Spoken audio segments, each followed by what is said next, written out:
Marilah kita berdoa.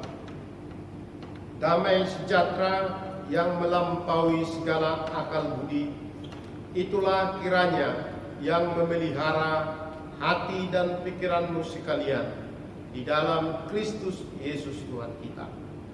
Amin. Shalom bagi kita semuanya, jemaat yang dikasihi Tuhan. Dalam ibadah kita minggu ini yang kita laksanakan di rumah, firman Tuhan untuk kita renungkan bersama pada minggu yang bernama Minggu Pentakosta, memperingati turunnya Roh Kudus. Firman yang akan kita renungkan tertulis di dalam kitab Nabi Yesaya, pasal yang ke-63, ayat yang 11 sampai dengan 14. Saya akan bacakan untuk kita semua. Lalu teringatlah mereka kepada zaman dahulu kala, zaman Musa, hambanya itu. Di manakah dia yang membawa mereka naik dari laut bersama-sama dengan penggembala kambing dombanya? Di manakah dia yang menaruh Roh Kudusnya dalam hati mereka? Yang dengan tangannya yang agung menyertai Musa di sebelah kanan, yang membelah air di depan mereka untuk membuat nama abadi baginya, yang menuntun mereka melintasi samudra raya seperti kuda melintasi padang gurun. Mereka tidak pernah tersandung. Seperti ternak yang turun ke dalam lembah, Roh Tuhan membawa mereka ke tempat perhentian. Demikianlah engkau memimpin umatmu untuk membuat nama yang agung bagimu. Demikianlah pembacaan firman Tuhan. Saudara-saudara yang dikasihi Tuhan, ada acara di sebuah stasiun televisi yang disebut dengan Melawan Lupa, yang sebenarnya tujuannya adalah hanya untuk mengingatkan bangsa ini tentang sejarah-sejarah, tentang orang-orang, peristiwa-peristiwa masa lalu yang sudah membentuk bangsa ini dan yang sudah pernah diperjuangkan oleh bangsa ini, supaya dalam perkembangan zaman yang kita hadapi dengan pesat tidak lekas melupakannya, sehingga disebut acara itu dengan Melawan Lupa. Saudara-saudara yang dikasihi Tuhan, memang manusia itu sifatnya gampang lupa, mudah lupa, ataupun bisa lupa. Dan bila kita pelupa, maka kita akan sering bertanya-tanya, dan sudah diberitahu lupa lagi, dan tentu akan bertanya lagi berulang-ulang. Itulah akibat daripada lupa. Tapi kita tahu bahwa lupa itu bukan cobaan, bukan penghukuman. Karena itulah lupa itu bisa dilawan di dalam perjalanan kehidupan manusia. Saudara yang dikasihi Tuhan, dalam hubungannya dengan iman Kristen, kita juga dituntut supaya kita mengingat warisan iman. Dan kita harus melawan lupa akan perbuatan-perbuatan Tuhan yang sudah pernah dilakukan pada masa lalu dalam kehidupan kita sebagai pribadi, dalam keluarga, sebagai gereja, ataupun sebagai sebuah bangsa, bahwa Tuhan pernah bertindak di masa lalu. Itu menjadi warisan iman dan harus diceritakan berulang-ulang untuk meyakini bahwa dari zaman dahulu Tuhan sudah memelihara kita, hari ini juga Dia tetap memelihara kita. Masa depan, masa yang akan datang juga Dia akan tetap memelihara kehidupan kita. Saudara yang dikasihi Tuhan,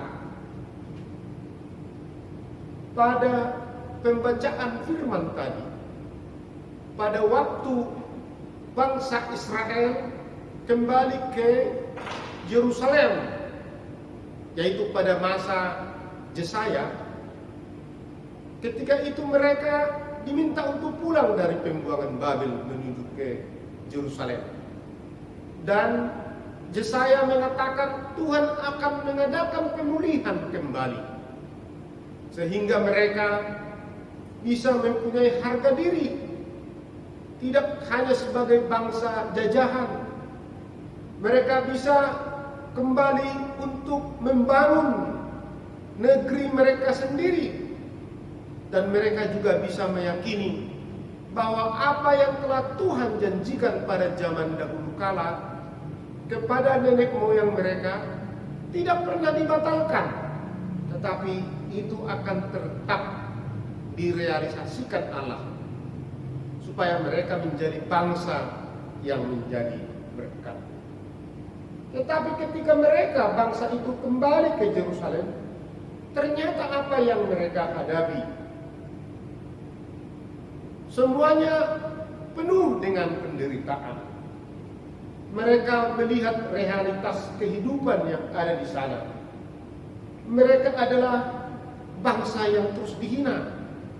Kalau kita baca dalam pasal 63 Yesaya itu ayat 18, mereka bangsa yang selalu dihina oleh bangsa-bangsa lain karena tidak mempunyai sebuah sistem pemerintahan yang bisa kita katakan berdaulat. Kehidupan ekonomi mereka sudah hancur. Dan di dalam kitab Yesaya juga digambarkan kota sudah menjadi padang gurun, sunyi dan sepi, dan bait Allah sudah menjadi reruntuhan. Artinya ketika mereka diminta pulang ke Yerusalem, realitas yang mereka hadapi adalah tekanan jiwa, keterpurukan, kemiskinan, dan banyak penderitaan di dalam kehidupan mereka. Namun Yesaya mengingatkan bangsa Israel itu bahwa walaupun keadaannya seperti itu mereka jumpai ketika mereka pulang kembali ke Yerusalem, tetapi ingat, itu diungkapkan oleh Nabi Yesaya, Tuhan tetap akan memelihara dan memelihara perbuatan kehidupan kita dengan perbuatan-perbuatannya yang bijak.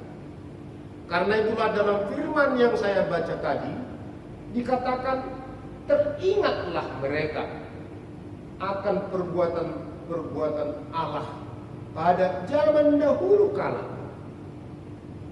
Lalu mereka diingatkan pada zaman Musa. Itu sangat jauh jaraknya dengan zaman daripada Yesaya.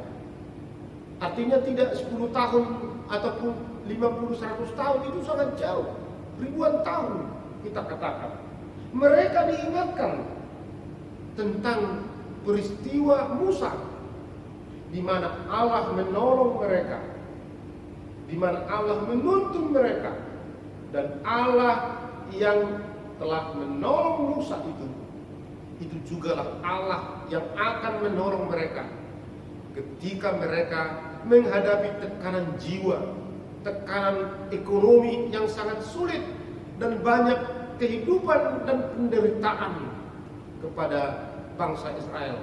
Bahwa Allah zaman dahulu yang pernah bertindak pada zaman purbakala, pada zaman Musa, itu jugalah Allah yang bertindak di dalam kehidupan mereka pada saat ini. Kalau kita baca dalam ayat 11, di situ dikatakan, lalu teringatlah mereka kepada zaman Musa, bahwa pada zaman Musa Allah telah membawa mereka naik dari laut melintas laut dalam keadaan kering laut yang terbelah. Mereka melewati kedalaman air laut. Mereka melewati kedinginan air laut ataupun gelombang air laut. Dan Tuhan menuntun mereka di situ. Tetapi tidak hanya itu saja yang diceritakan oleh Musa akan pengalaman umat Israel. Allah juga menaruh Roh Kudus-Nya dalam hati mereka. Allah tidak hanya menolong mereka melintasi laut, tetapi Allah juga memberikan Roh Kudus-Nya di dalam hati mereka. Saudara yang dikasihi Tuhan, inilah yang terus harus kita ingat-ingat, bahwa perayaan Pentakosta dalam gereja mengingat hari turunnya Roh Kudus bukan berarti Roh Kudus itu ada pada saat turunnya yang diceritakan dalam Kisah Para Rasul 2 itu, tetapi Roh Allah itu sudah ada sejak ada. Kita diceritakan di dalam Alkitab itu bahwa Allah itu sejak penciptaan juga sudah ada, bahwa Roh Allah melayang-layang di atas segala samudra raya. Dan Roh Allah itu juga bekerja tampak ketika bangsa Israel menghadapi tekanan dari belakang, yaitu dikejar-kejar tentara Mesir, dan menghadapi handicap di belakang, rintangan di belakang, yaitu laut yang bisa membunuh mereka. Tetapi Allah menolong mereka dengan memberikan Roh-Nya ke dalam hati mereka. Saudara-saudara yang dikasihi Tuhan, dengan demikian Roh Allah itu diberikan ke dalam hati orang percaya, sehingga Roh Kudus itu selalu kita katakan Allah di dalam kita. Kalau Yesus Allah beserta kita, Immanuel, dan Allah Bapa itu Allah di atas kita, pencipta segala-galanya. Roh Kudus itu ada di dalam kita, dan itulah Roh yang merubah status kita di hadapan Allah Bapa.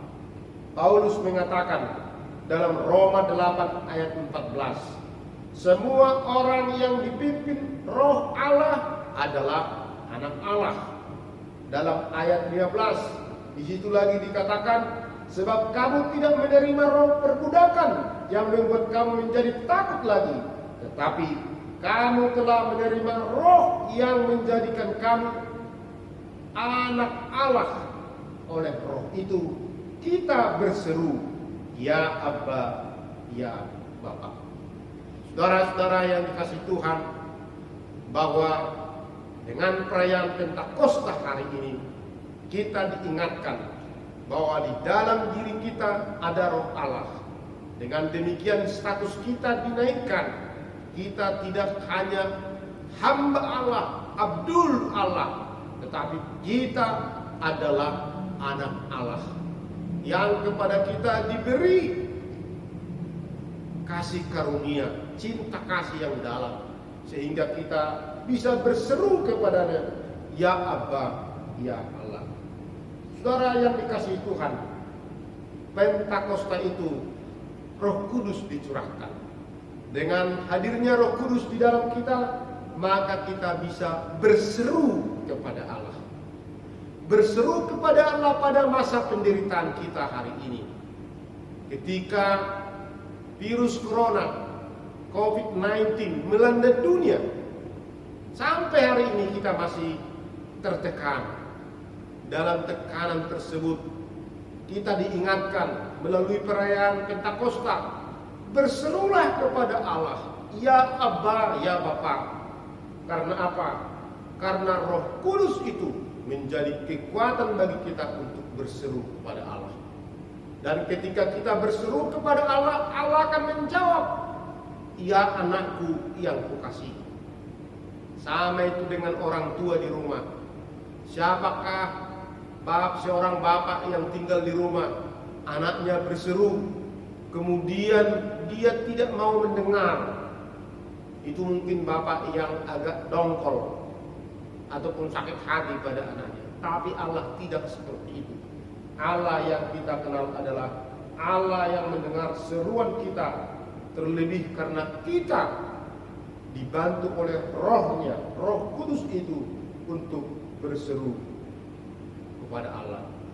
Saudara-saudara yang dikasihi Tuhan, waktu itu bangsa Israel bertanya-tanya, di manakah Allah yang Roh-Nya tinggal dalam bangsa itu pada hari ini, katanya. Ketika mereka melihat keadaan ekonomi terpuruk, ketika mereka melihat ketidakstabilan daripada pemerintahan, ketika mereka mengalami kehidupan yang penuh dengan hinaan oleh bangsa lain, lalu mereka bertanya, di manakah Roh Allah itu ada? Dan itulah yang diingatkan oleh Nabi Yesaya, bahwa Roh Kudus itu hadir di tengah-tengah kita, tidak pernah melupakan kita. Karena itu diingatkan kepada mereka bahwa orang percaya, apapun keadaannya, terpuruk ataupun dalam keadaan sejahtera, ataupun dalam keadaan masa sulit, Allah melalui Roh-Nya tetap hadir di dalam dirinya. Karena itulah setiap orang percaya adalah baik Allah. Dan itulah yang Paulus pernah katakan dalam 1 Korintus 3 ayat 16. Tidak tahukah kamu bahwa kamu adalah bait Allah dan bahwa Roh Allah diam di dalam kamu? Saudara-saudara yang dikasihi Tuhan, perayaan daripada Pentakosta ini memberikan kita rasa optimis, rasa keyakinan dan percaya diri bahwa Allah tidak pernah meninggalkan kita, bahwa kita adalah tempat di mana Roh Allah bersemayam dan tinggal. Karena itu biarlah kita tetap berpengharapan, tidak berputus asa. Karena apa? Karena Roh itu yang akan menolong kita di dalam kehidupan kita. Dan biarlah Roh Allah yang ada di dalam diri kita itu mempengaruhi kehidupan kita, mempengaruhi jiwa kita, karena kita tahu Dia sebuah kekuatan. Dan apabila itu tinggal di dalam hati kita, itulah yang mempengaruhi tindakan kita. Saudara-saudara yang dikasihi Tuhan, dalam budaya Batak, kalau orang dipengaruhi oleh roh amarah dan dia selalu marah-marah, orang Batak akan mengatakan naksong ora siburis tusoni, roh jahat telah hinggap di dalam dia, karena itu yang mempengaruhi jiwanya. Dan kalau ada roh-roh lain yang hinggap kepada seseorang, dia akan mengatakan ngasiar-siar, ngasonggok uroa, ngasian hari-hari itu sobat, katanya. Ini sudah kesurupan, ini sudah mungkin hinggap di dalam dirinya itu roh-roh dari pohon-pohon yang rindu. Demikianlah digambarkan pengaruh roh kepada manusia. Karena itu kita harus membiarkan Roh Allah itu, Roh Kudus itu bekerja di dalam hati kita. Saudara-saudara yang dikasihi Tuhan, ketika bangsa Israel pada waktu pulang ke Yerusalem bertanya, di manakah Roh Allah itu ada? Kita harus tetap ingat bahwa Roh Allah itu ada dalam persekutuan, ada dalam kumpulan orang-orang percaya. Pada hari raya Pentakosta, Roh Allah turun seperti lidah-lidah api dan seperti angin yang berkencang meliputi seluruh orang percaya. Dan Roh Allah tinggal di dalam mereka. Dan ketika murid-murid itu mulai berbicara, berkhotbah, menyaksikan tentang Yesus oleh kuasa Roh Kudus, Roh Allah itu bekerja. Dan Roh Allah itu membuat orang menjadi percaya, sehingga hari Pentakosta itu menjadi hari raya panen. Itu juga dirasakan oleh gereja. Kalau kita baca kitab Kisah Para Rasul 2 ayat 41, di situ dikatakan orang-orang yang menerima perkataannya itu memberi diri dibaptis pada hari itu. Jumlah mereka bertambah kira-kira 3.000 jiwa. Dalam persekutuanlah Roh Allah hadir di dalam kita. Saudara-saudara yang dikasihi Tuhan, kita sudah hampir 12 kali ibadah merayakan perayaan ataupun hari Minggu di rumah. Baik hari kenaikan Yesus kita rayakan di rumah, juga hari kebangkitan dan sampai turunnya Roh Kudus kita rayakan di rumah. Itu pengalaman yang pertama sekali kita rasakan mungkin. Tidak dirayakan di gereja, tetapi kita yakin dan percaya Roh Allah hadir di rumah kita. Karena di situ kita melakukan persekutuan di dalam nama Tuhan. Roh Allah hadir di rumah kita bersama anak-anak kita ketika kita ada dalam ibadah di sana. Tanpa altar seperti ini, tanpa gedung gereja, tetapi rumah kita ketika kita buat menjadi persekutuan memuliakan Allah. Roh Kudus hadir di sana sehingga rumah kita itu memberikan kita kebahagiaan. Saudara yang dikasihi Tuhan, Roh Kudus itulah yang memberikan kita kekuatan untuk tetap menghadapi permasalahan hidup ini. Dialah menjadi kuasa Allah yang hadir di dalam kehidupan kita. Dan dialah yang akan membangun saling percaya di antara kita, berkomunikasi yang baik. Pada perayaan Pentakosta hari ini, mari kita yakini pemeliharaan Allah di tengah virus corona, pandemi COVID-19. Sebab apa? Sebab Allah itu hadir di dalam setiap diri kita. Jangan biarkan ketakutan, roh ketakutan hadir dalam diri kita. Sebab roh Allah itu betul-betul tinggal di dalam setiap pribadi. Dan itulah yang memberikan semangat. Selamat merayakan Pentakosta. Kiranya Tuhan menyertai kita selalu. Amin. Mari kita berdoa. Tuhan, terima kasih atas firman-Mu. Pada perayaan Pentakosta yang pertama ini Tuhan, kami diingatkan bahwa kami adalah anak-anak Allah karena Roh-Mu sudah tinggal di dalam kami, bersemayam di dalam hati kami. Sehingga kami tidak hanya menjadi hamba-Mu saja, tapi kami juga adalah anak-Mu yang Kau berikan hak waris akan kehidupan kekal di surga dan seluruh harta kerajaan-Mu. Dan juga berkat-berkat melimpah dalam hidup kami. Jika kami pun Tuhan mengalami penderitaan pada masa pandemi COVID-19 ini, kami yakin dan percaya Engkau bersama-sama dengan kami dengan Roh-Mu yang kudus. Biarlah kami menghargai diri kami. Jangan membiarkan kami Tuhan terpuruk, tapi berilah kami semangat. Berilah juga pada persekutuan kami ke depan juga kehadiran Roh-Mu itu, sehingga kami ketika saling bertemu satu dengan yang lain. Dan kami berharap itu segera bisa terjadi di hari-hari ini Tuhan.